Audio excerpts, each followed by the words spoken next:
Tuhan bersama kamu.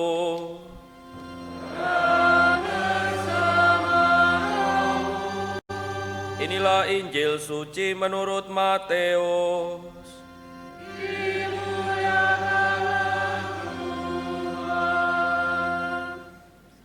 Sekali peristiwa, Yesus bersabda kepada murid-muridnya, seperti halnya pada zaman Nuh, demikianlah kelak pada kedatangan Anak Manusia. Pada zaman sebelum air bah itu, orang makan dan minum, kawin dan mengawinkan, sampai pada hari Nuh masuk ke dalam bahtera. Mereka tidak menyadari apa yang terjadi sampai air bah itu datang dan melenyapkan mereka semua. Demikian pula lah halnya kelak pada kedatangan Anak Manusia. Pada waktu itu, kalau ada dua orang di ladang, yang seorang akan dibawa dan yang lain akan ditinggalkan. Kalau ada dua orang perempuan sedang menggiling gandum, yang seorang akan dibawa dan yang lain akan ditinggalkan. Oleh karena itu berjaga-jagalah, sebab kamu tidak tahu pada hari mana Tuhanmu datang. Tetapi ketahuilah ini, jika tuan rumah tahu pada waktu mana pencuri datang waktu malam, pastilah ia berjaga-jaga dan tidak membiarkan rumahnya dibongkar. Sebab itu, hendaklah kamu selalu siap siaga, karena Anak Manusia datang pada saat yang tidak kamu duga. Demikianlah sabda Tuhan.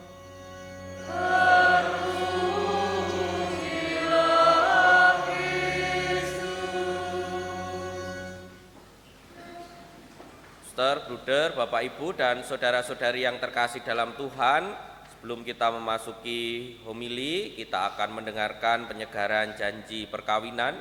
Berapa pasang? Berapa ya? 120 pasang ya? Nolnya ditendang. Jadi 12 pasang yang akan menyegarkan janji perkawinan mereka, maka saya persilahkan berdiri. Diri. Silakan saling berhadapan. Nah, berhadapan dengan pasangannya sendiri.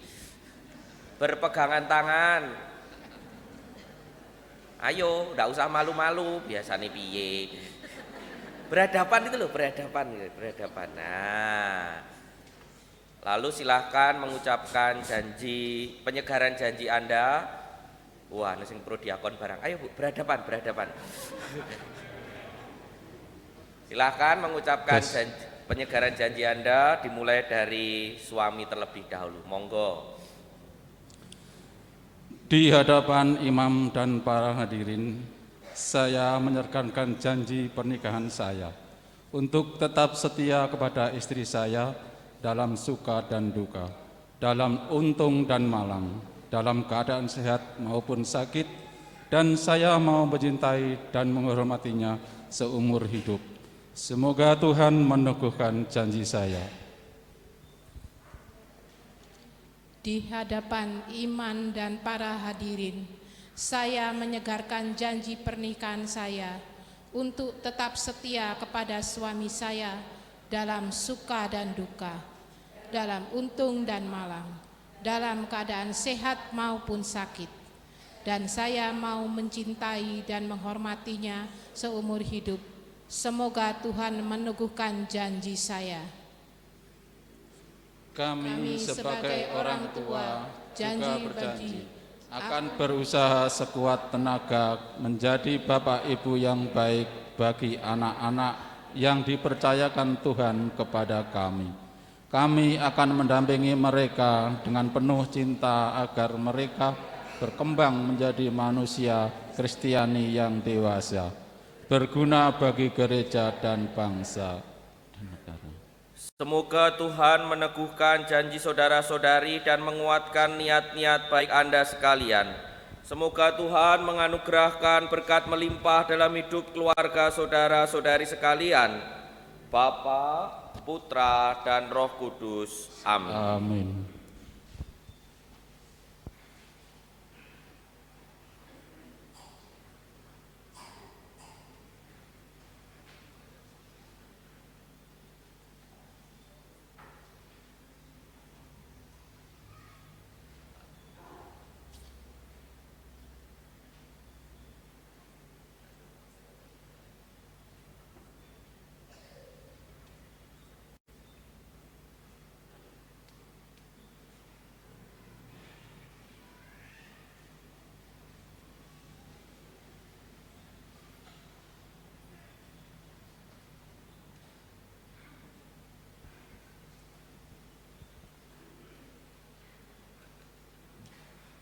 Udah boleh duduk, silahkan. Selamat untuk Bapak Ibu yang sudah menyegarkan janji perkawinan mereka. Ini sebagai salah satu usaha agar janji perkawinan itu terus dihayati, terus diingat dalam kehidupan berkeluarga. Saya selalu mengatakan kepada manten-manten baru itu, pernikahan hari ini semuanya boleh dilupakan.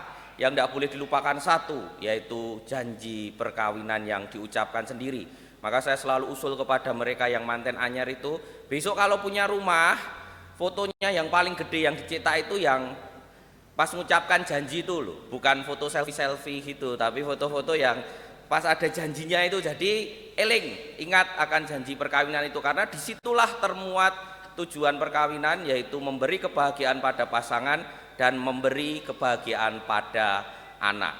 Wis, engko dadi khotbah perkawinan ini tadi. Terima kasih untuk semua yang sudah mengucapkan janji perkawinan, yang menyegarkan janji perkawinan. Semoga sungguh menjadi berkat bagi keluarga Anda sekalian. Amin. Wis ya khotbah gitu aja ya. Bapak Ibu, kita masuk masa Advent. Dan seperti kita tahu, masa Advent itu biasanya masa persiapan untuk Natal. Dan setiap tahun sama sebenarnya apa yang direnungkan, yaitu bagaimana kita menantikan kedatangan Tuhan, menantikan penyelamatan yang dari Tuhan dalam jangka dekat, ya di waktu Natal ketika Yesus Allah yang menjelma menjadi manusia. Tetapi yang lain adalah kita merefleksikan bagaimana menantikan atau berjaga-jaga untuk menyambut kedatangan Tuhan yang kedua kalinya pada akhir zaman. Dan nasihatnya selalu sama, yaitu berjaga-jagalah. Kita diajak berjaga-jaga. Setiap tahun kita diajak berjaga-jaga untuk merenungkan apakah kita sudah cukup berjaga-jaga sebagai pengikut Kristus kalau pada saatnya Tuhan datang kepada kita. Itulah makna Advent. Dan tahun ini kita diajak berjaga-jaga dengan tema yang sudah dibuat untuk pertemuan lingkungan-lingkungan itu. Temanya bagus menurut saya. Sudah ada yang tahu ya? Apa ya temanya? Berjalan bersama, semakin Katolik, semakin merasul. Itulah tema yang akan digeluti dalam panduan Advent di lingkungan. Berjalan bersama, semakin Katolik, semakin merasul. Maksudnya bagaimana tema itu? Berjalan bersama itu tidak bisa dilepaskan dari sinode yang akan dilaksanakan tahun 2023 nanti. Kan kita kemarin sempat berproses sinode dan puncaknya kan akan dilakukan di mana ya? Di Roma, di Vatikan, dengan mengundang para uskup dan lain sebagainya. Dan semakin Katolik semakin merasul itu bagian dari arah dasar Keuskupan Agung Semarang 2, kan ada 5 ya. Semakin Katolik, semakin merasul, semakin nasionalis, semakin profesional, semakin sinergis, kan 5. Diambil 2, yaitu semakin Katolik dan semakin merasul. Semakin Katolik kita itu diajak untuk semakin tahu isi iman kita gitu. Semakin tahu apa yang ada dalam iman kita. Sedikit-sedikit nggak apa-apa, tapi berkembang pelan-pelan, berkembang pelan-pelan. Semakin merasul itu berarti kita bisa menjadi seperti para rasul, menyampaikan kabar gembira Tuhan di tengah kehidupan kita sehari-hari. Ya sederhananya kita itu tidak cuma aktif di gereja, tetapi juga ikut terlibat di tengah masyarakat, menyampaikan kabar gembira Tuhan. Ya yang muda-muda ikut Karang Taruna, yang mungkin bapak-bapak, ibu-ibu ada perkumpulan ibu-ibu RT RW, kelurahan, entah apa itu arisan macam-macam, tapi ikut terlibat untuk sebagai wujud saya orang Katolik hadir di tengah masyarakat. Jadi membawa kekatolikan kita di tengah masyarakat biar mereka juga tahu wong Katolik iki kaya ngene iki to. Orang Katolik itu berlaku seperti itu ya, ternyata baik. Ya semoga harapannya baik. Nah, semakin Katolik dan semakin merasul ini menjadi tantangan kita sebenarnya tidak hanya saat masa Advent, tetapi seterusnya. Saya ketika merenungkan ini teringat sebuah pengalaman ketika dulu saya masih menjadi pastor mahasiswa di Semarang. Itu banyak mahasiswa itu yang belum Katolik pengen jadi Katolik. Lalu kan dia tanya kepada temennya yang Katolik, saya tuh pengen Katolik caranya gimana? Nah temennya yang Katolik ini ditanya biasanya dengan cepat menjawab, nanti saya tanyakan Romo dulu ya, gitu. Jadi langsung tanyakan Romo gitu loh. Lalu yang Katolik ini tanya kepada saya, gimana caranya jadi Katolik ya, pelajaran dan lain sebagainya saya jelaskan. Tapi diawali dengan ajak ke gereja dulu. Itu beberapa kali terjadi kejadian seperti itu. Lalu akhirnya temennya yang Katolik ini ngajak temennya yang belum Katolik ini ke gereja sekali, 2 kali. Tapi setelah itu yang Katolik ini mulai tidak ngajak lagi. Lalu saya tanya, kok kamu nggak ngajak lagi temenmu yang Katolik, kenapa? Lalu dia katakan, wah pusing Romo ngajak temen saya itu. Kenapa toh? Lah ditanya-tanya terus kok. Jadi pas ikut ke gereja itu kadang ditanya, pulang gereja lalu juga dibahas apa yang terjadi dalam ibadat di gereja. Ya saya jawab, ya wajar toh wong dhewe pengen jadi Katolik, belum tahu tanya ke kamu yang Katolik, wajar toh. Ya wajar Romo, tapi aku nggak tahu kok gimana mau jawab gitu loh. Nggak tahu lah gimana, makanya pusing dia. Loh kalau soal menjawab, kamu kan bisa tanya saya, nanti tak kasih jawabannya via WA kan iso, saya bilang gitu. Tapi nak masalah nemeni nang gereja, kan aku ra iso. Masa aku nemeni mahasiswa satu-satu ke gereja satu-satu, yo nak lanang ra apa-apa, anak wedok. Nah itu kan, jadi yo ora apa-apa kuwi ya.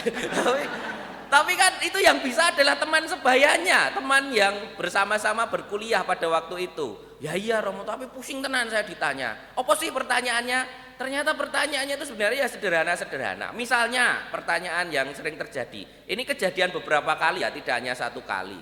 Itu ditanya, kok kamu itu kalau ke gereja kok hari Minggu toh? Kenapa enggak hari yang lain? Kenapa jawabannya? Kenapa kita kok ke gereja hari Minggu? Libur. Hah? Kenapa? Kita lakukan ini hari Minggu toh? Kenapa kita ke gereja? Kenapa enggak hari lain? Bingung toh nang kene ya.